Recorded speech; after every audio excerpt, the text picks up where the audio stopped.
మీ business ఏదైనా మీ ఊర్లో promotion చేయాలంటే అది సుమన్ టీవీతోనే సాధ్యం. ఇప్పుడే సంప్రదించండి. జై శ్రీరామ్. ప్రతి పండగకి మనము ఇంటిని శుభ్రపరచుకుంటాము.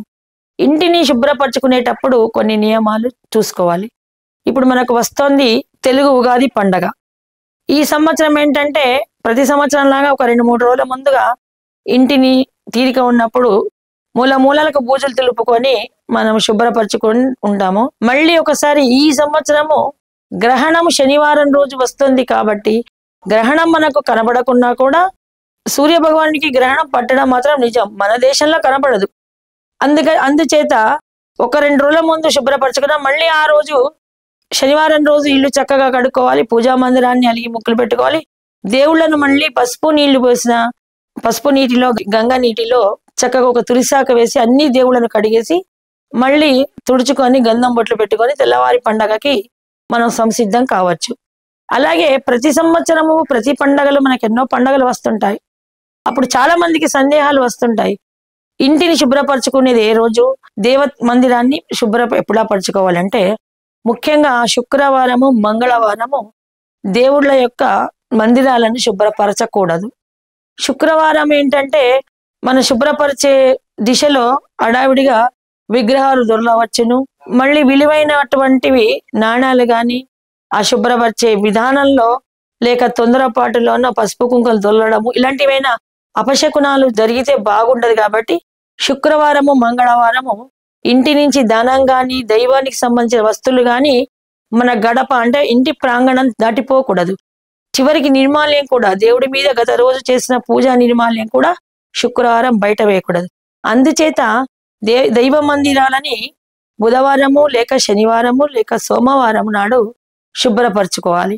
శుభ్రపరచుకొని మళ్ళీ నీటిగా అన్ని సర్దుకున్నాక దైవానికి సంబంధించిన విశేషమైన పూజలకు ఇప్పుడు ఇది ఉగాది వస్తుంది. పాత పసుపు కుంకుమలన్నీ తీసి కడపకు వాడుకునే పంచపాళ్ళ కానీ లేకుంటే చెట్టు మొక్క మొదళ్లలోనే వేసుకొని ఈ సంవత్సరము కొత్తగా వచ్చే కొత్త సంవత్సరానికి కొత్త పసుపు కొత్త కుంకుమ బుక్కాగులాలు అక్షింతలు కొత్త గంధము ఇంతకుముందు వాడినవి కాకుండా వేరేవి అన్ని కొత్త వత్తులు నెయ్యి నూనెలు సగం అయిపోయి ఉంటాయి. కానీ ఉగాది రోజు మాత్రము కొత్త నూనె బాటిల్ వాడడము ఇవన్నీ కూడా మన నూతన వస్త్రాలు ఎట్లా ధరిస్తున్నామో దైవ పూజకు కూడా నూతనమైనటువంటి పూజా సామాగ్రిని సమకూర్చుకోవాలి.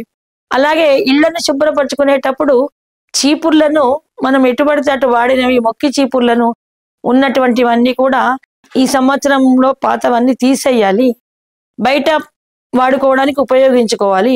ఈ నూతన సంవత్సరం ఒకటి కొత్తది ఇన్ని రోజు సంవత్సరం అంతా వాడినవి కాకుండా కొత్త వస్తువులను మనము శుభ్రకు వాడుకోవడం చాలా ముఖ్యమైన విషయం. అలాగే ఏ రోజు పూజలు తులుపుకోవాలి. మామూలుగానే మనము శుక్రవారం మంగళవారం ఇంటి పూజ తులుపుకోవడము ఇది దైవ మందిరాలకు కానీ మన ఇల్లు కూడా ఒక మందిరమే కాబట్టి ఎటువంటి వస్తువు కూడా బయట పడకూడదు. ఒకవేళ అలా పడితే ఇంటికి అరిష్టము కావచ్చు అని మనము మన వెనుకటి నుంచి పెద్దలు చెప్పినటువంటి నియమాలను పాటిస్తూ వస్తున్నాము. అలాగే సోమవారం రోజు పొద్దున్నే ఎవరు తినరు, శివుడి కోసం ఉపసించి ఉంటారు కాబట్టి కొంచెం శక్తిని కలిగి ఉంటారు. కాబట్టి సోమవారం నాడు బూజులు దులుపుకోవచ్చును. బూజులు దులిపి కొత్త చీపుర్లు వాడడము, ఇంటిని శుభ్రపరచుకునే కొత్త కర్రలను కూడా ఉతికి పెట్టుకోవడము ఇలాంటివన్నీ చేసుకోవచ్చును. అలాగే అన్నింటికంటే ఎక్కువగా తొందరగా మలిన పడిపోయేది కిచెన్ సామాగ్రి. వంటింట్లో ఉన్నటువంటి వస్తువులను రోజువారీ హడావిడిలో ఎటో పెట్టేస్తామో నీట్గా సర్దుకోలేము. కొందరేమో ప్రతి నెల సర్దుకుంటారు, కొందరు ఉద్యోగస్తులు జాబ్ వాళ్ళు కేవలం పండగలకి చూసుకుంటారు. అలాంటప్పుడు బుధవారం కానీ లేక శనివారం కానీ సోమవారం కానీ వంట ఇంటిని శుభ్రపరచుకొని మూల నుండి కడుక్కొని బూజులన్నీ దులిపేసుకొని షెల్ఫ్ల మీద కొత్త పేపర్లు వేసుకోవడము లేకుంటే ఆ పింగాణి రాళ్ళని కడుక్కోవడము టైల్స్ని కడుక్కోవడము చేసి బాగా ఆరనిచ్చి కాస్త సాంబ్రాణి ఆ కిచెన్ నిండా కూడా చింపి ఖాళీ కిచెన్లో మళ్ళీ బాక్సులు ఏమేమో మనం వస్తు సామాగ్రి వంట వాడుకుంటామో ఆ వంటింట్లో ఉన్నటువంటి సరంజామా అంతా కూడా వాటిని బాక్సులన్నీ కడిగి కాస్త గాలికి ఎండకి క్రిమి కీటకాలు చేరకుండా ఎండబెట్టుకొని మా పాతవన్నీ కూడా చిన్న ప్యాకెట్లలో సర్దేసుకొని కొత్త వస్తువులు పండగ ముందు నింపి పెట్టుకుంటాము. ఇది సనాతనంగా వస్తున్న ఆనవాయితీ.